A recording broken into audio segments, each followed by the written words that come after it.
Suivez les championnats du monde avec Adidas, équipementier des équipes de France de judo.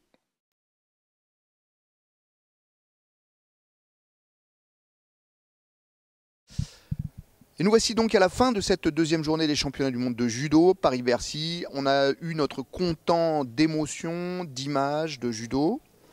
On vous livre deux informations essentielles. Celle qui nous reste le plus fort, c'est encore une fois le Japon. Le Japon, première nation, et une première nation qui est écrasante.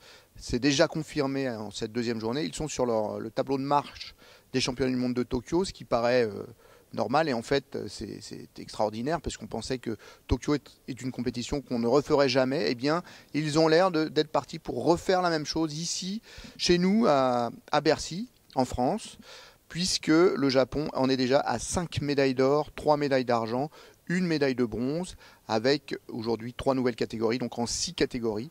Ils n'ont laissé qu'une seule catégorie aux étrangers, en l'occurrence à Sobirov, l'Ouzbek, le très grand champion ouzbek Sobirov, qui a gagné les moins de 60 kg, en laissant Hiraoka, médaille d'argent, juste derrière lui. Sinon, pour le reste, ils ont gagné les moins de 66 kg avec un nouveau combattant, hier. Aujourd'hui, ils gagnent les moins de 73 kg encore avec un nouveau combattant, quelqu'un qu'on a découvert cette année dans les tournois, mais qui n'était pas champion du monde. Il a battu le champion du monde en titre, parce que pour battre un japonais ici, à Bercy, il faut être japonais.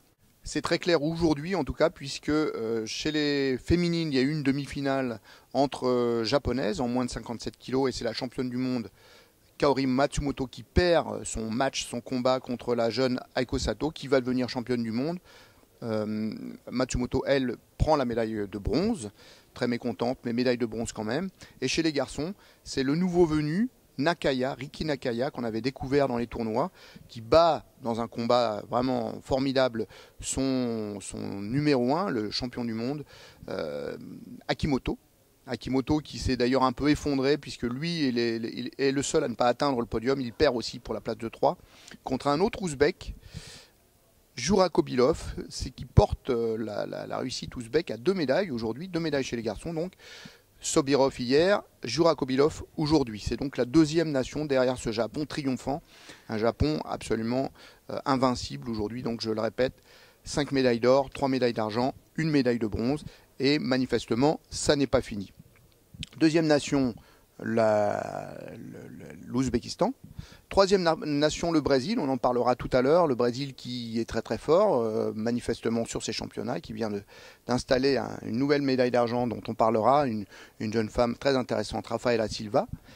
Et puis la France, aujourd'hui, nous a donné une belle satisfaction, avec la belle médaille de bronze, le beau parcours, le contact aussi avec le public de Hugo Legrand, qui se révèle enfin au niveau senior, au niveau où on l'attendait, sur le podium. Il est passé tout près, vraiment tout près d'accéder à la finale. Il perd au drapeau chez lui, devant son public, face à Dax Helmand, le néerlandais.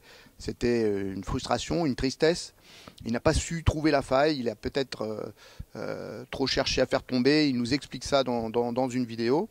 Mais il a été vraiment fort, il a été présent, il a donné le maximum de ce qu'on pouvait attendre de lui. Le public l'a acclamé toute la journée. Hugo Legrand se révèle et amène la première des médailles de bronze au judo français dans cette deuxième journée. On voit bien la différence avec le Japon, 9 médailles dont 5 en or. La France, chez elle, une médaille de bronze. On peut quand même estimer que ces débuts sont difficiles, sont un petit peu poussifs, et on espère vraiment que ce sera meilleur demain. Parlez-nous, Olivier, de Rafaela Silva, qu'on a découvert aujourd'hui, la brésilienne. Bah oui, on a vu donc, comme disait Emmanuel, pas mal de belles choses. Moi, je vous parle assez régulièrement des Brésiliens. Là, c'était pas pour m'extasier de tôles mises par Camilo, Canto ou Guerreiro qui vont défiler dans les jours qui viennent. Mais pour une jeune femme qui a un parcours incroyable, en fait, puisque Rafaela Silva, qu'on connaît finalement assez peu, qui avait fait 5e au championnat du monde en 2009, qui avait raté un peu ses championnats du monde 2010, qui était une ancienne championne du monde junior 2008 à Bangkok. Aujourd'hui est vice-championne du monde, elle ressort de Bercy avec une médaille d'argent. Et cette jeune fille, en fait, il y a encore très peu de temps, ne faisait pas de judo. Elle vivait à Rocinha, où elle vit toujours d'ailleurs, je crois, dans une favela, en fait, qui est une banlieue de Rio.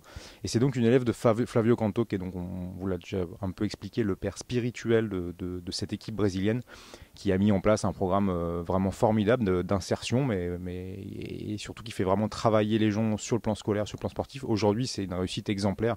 On a quelqu'un qui était vraiment laissé pour compte un peu de la société brésilienne, qui aujourd'hui devient vice-championne du monde et qui en plus draine derrière elle. Je vous invite à aller notamment sur son compte Twitter, sur son Facebook, qui draine vraiment une énorme ferveur. Donc voilà, moi j'ai envie de saluer ça.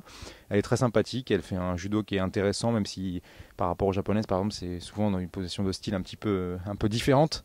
Mais en tout cas c'est quelqu'un qui est vraiment très intéressant à suivre. Donc c'est pas fini, on vous donne évidemment rendez-vous demain, en espérant donc que les Françaises et les Français vont briller, notamment avec l'entrée en lice de Gévry Zeman, de non moins de 81 kg, évidemment Clarissa Begnagnou aux côtés de Gévry, et puis voilà, en souhaitant que pour nous le meilleur est à venir et qu'on aura aussi de très bonnes choses à vous raconter. À très bientôt.